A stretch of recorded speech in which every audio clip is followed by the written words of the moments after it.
The polynomial p of x is given here. A and b are integers, and we're told it's divisible by 2x plus 1, and the remainder is negative 24 when we divide it by x plus 1. So for 2x plus 1 here, what we need to do is evaluate p of negative a half. So if we substitute negative a half in here, we're going to get 10. A negative a half cubed is negative 1/8. Negative a half squared is a quarter, so we're going to get a over 4. Then negative 10 times negative a half is plus 5. And then we've got plus b. And we know that it's divisible by that, and therefore this must all come to 0. So we've got negative 5 over 4 plus a over 4 plus 5 plus b is equal to 0. Let's multiply right through by 4, and then we get negative 5 plus a plus 20 plus 4b is equal to 0.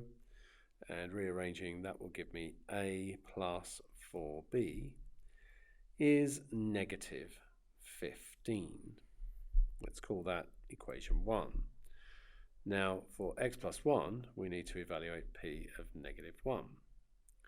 So if we put negative 1 in, so negative 1 cubed is negative 1, so we're going to get negative 10 plus a plus 10 plus b, and that all has to come to negative 24. The 10s will cancel here. So I've got a plus b is equal to negative 24, which is my equation 2. Now if I do equation 1, take away equation 2, the a's will go. 4b take away b is 3b. And negative 15 take away negative 24, that's going to be positive 9.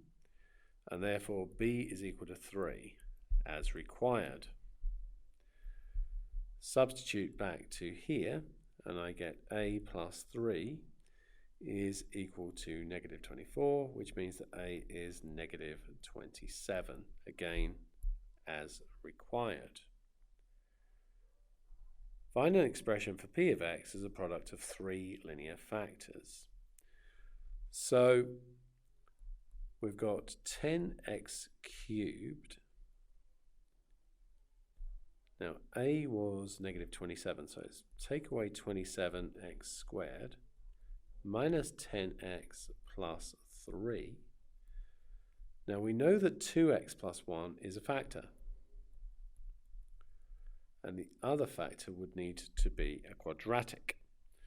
Now if we've got 10x cubed here and 2x here, we're going to need 5x squared there.